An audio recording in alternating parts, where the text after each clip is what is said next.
Hello everyone, commerce अध्ययन में आज हम डिस्कस करेंगे difference between capital expenditure and revenue expenditure. बात करते हैं कि ये होते क्या हैं। तो इस पर वीडियो बनाया हुआ है, उस वीडियो का लिंक आपको यहाँ आई बटन पर देखने को मिल जाएगा। एंड अभी लास्ट वीडियो मैंने अपलोड किया है, तो चैनल पर विजिट करके वीडियो सेक्शन में जाकर के भी देख सकते हैं उस वीडियो को, और आपको अच्छे से समझ में आ जाएगा। इस वीडियो में इन दोनों के बीच में क्या डिफरेंसेस होते हैं हम इसको डिस्कस करेंगे। बच्चों को बहुत कन्फ्यूज़न होती है कि मैम क्या डिफरेंसेस होते हैं। साथ ही साथ मैंने लास्ट वीडियो में विद एग्जाम्पल्स बताए हैं, सारे एक्सपेंडिचर्स को इंक्लूड किया है मैंने कि कौन सा कैपिटल एक्सपेंडिचर होता है, कौन सा रेवेन्यू एक्सपेंडिचर होता है। तो आप उस वीडियो को ज़रूर देखिएगा, सारे डाउट्स वहाँ से आपके क्लियर हो जाएंगे। इस वीडियो में हम डिफरेंसेस डिस्कस करेंगे, तो शुरू करते हैं फिर। वीडियो के साथ इन तक बने रहिएगा ताकि आपको हर एक पॉइंट अच्छे से समझ में आ जाए। और अगर आपको वीडियो अच्छी लगे तो लाइक करें, फ्रेंड्स के साथ शेयर करें। चैनल पर आप हमारे नए विजिटर हों तो चैनल को सब्सक्राइब कर लें, साथ में बेल आइकन को प्रेस कर लें ताकि आने वाली वीडियोज़ की नोटिफिकेशन आपको बिल्कुल टाइम पर मिलती रहे। अब देखते हैं हम यहाँ पर हमने 3 पार्ट्स में इसको डिवाइड किया हुआ है। फर्स्ट है basis of differences and capital expenditure और revenue expenditure. So first point is your purpose. क्या पर्पस होता है इन एक्सपेंडिचर्स का, तो वो देख लेते हैं। तो capital expenditure money spend for purchasing a fixed assets for the business. जब कभी भी बिजनेस के लिए पैसे खर्च किए जाते हैं, क्या करने के लिए, स्थायी संपत्तियों को खरीदने के लिए। स्थायी संपत्तियां जानते हैं क्या होती है, ऐसी संपत्तियां जिसको आप बार बार नहीं खरीदते हैं। कम 20-25 सालों में एक बार आप उसको खरीदते हैं, 10 साल में एक बार खरीदते हैं।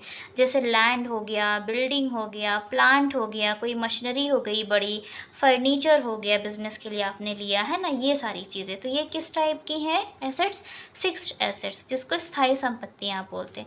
इनको खरीदने के लिए बहुत बड़ा अमाउंट यूज़ होता है, और जब बड़ा अमाउंट होता है, ज़्यादा पैसे लगते हैं, तो हमने अपनी फैमिली में मम्मी पापा के मुँह से सुना होता है कि हमारी इतनी पूंजी लग गई, घर बनाने में, बिल्डिंग बनाने हमारी एक पूंजी खर्च हो गई, तो उसको इंग्लिश में कैपिटल बोलते हैं।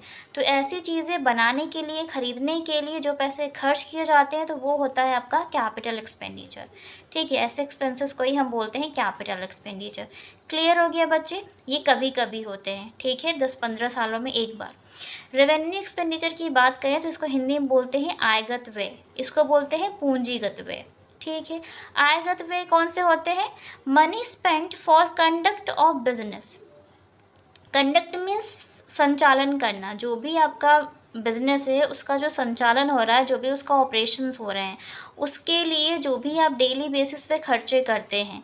जैसे मान लीजिए आप कोई बिजनेस कर रहे हैं, किसी गुड्स को बेचते हैं, तो कहीं से तो आप उस गुड्स को खरीदेंगे ना।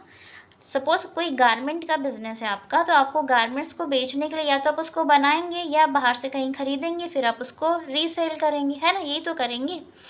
तो अब उस सामान को खरीदने के लिए आप जो मंथली, ईयरली या फिर वीकली जो पैसे खर्च कर रहे हैं, जो सामान ला रहे हैं बेचने के लिए, उस पे जो खर्चे किए जा रहे हैं, उसको बोलेंगे आप रेवेन्यू नेचर के एक्सपेंडिचर्स हैं वो, क्योंकि हमेशा हो रहे हैं, बार बार हो रहे हैं। लाइक आपको अपने एम्प्लॉयज़ को सैलरी पे करनी है ना, वर्कर्स को वेजेस देना है, रेंट देना है। तो इस टाइप के जो एक्सपेंडिचर्स हैं जो बार बार होने वाले हैं, और जो एक फाइनेंशियल ईयर में यूज़ होते हैं। फाइनेंशियल ईयर है, उस ईयर में जितने भी खर्चे होते हैं, है ना, डेली बेसिस पे बार बार रिकरिंग नेचर के जो होते हैं, वो होते हैं आपके रेवेन्यू एक्सपेंडिचर मीन्स आयगत व्यय, जिसकी ज़रूरत बार बार उसको करना ही पड़ता है। खर्च के बिना किए काम नहीं चल सकता, आपका बिजनेस नहीं चलेगा। तो जो आपकी ऑपरेटिंग एक्टिविटीज़ होती हैं बिजनेस की, उनको करने के लिए जो भी पैसे खर्च होते हैं वो होते हैं रेवेन्यू एक्सपेंडिचर। ठीक है, समझ गए आप इतना। चलिए देखते हैं नेक्स्ट। पर्पस ऑफ बेनिफिट की बात करेंगे।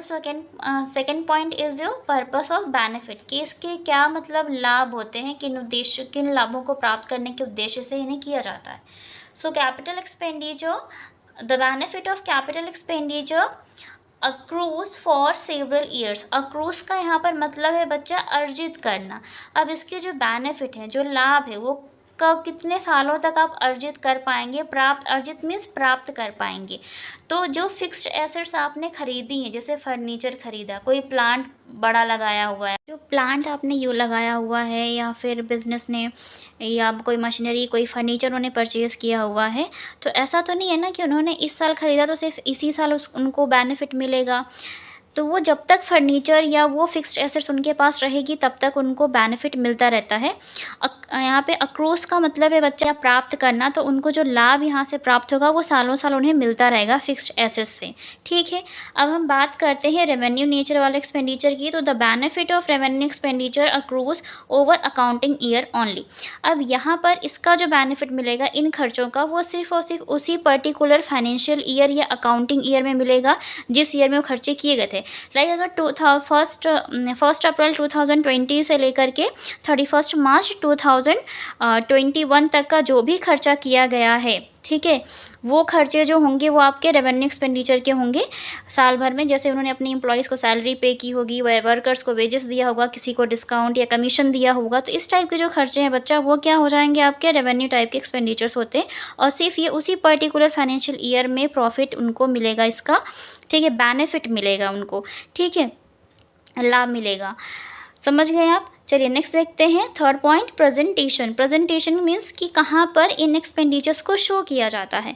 तो हम सबको पता है कि जो फाइनेंशियल स्टेटमेंट होता है जब आप प्रिपेयर करते हैं उसमें आप बनाते हैं trading accounts, profit and loss account and balance sheet, ठीक है।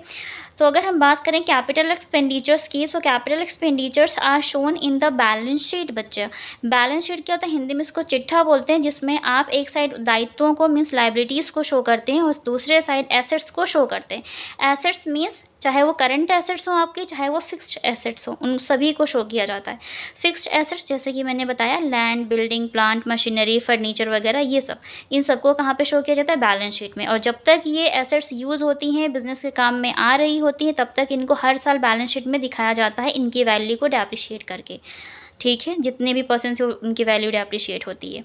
Okay, next point is your revenue expenses are shown in the trading and profit and loss account. और जो रेवेन्यू एक्सपेंडिचर्स होते हैं ये ट्रेडिंग और प्रॉफिट एंड लॉस में दिखाए जाते हैं, जो जहाँ से रिलेटेड होगा उनको वहाँ पर शो किया जाता है।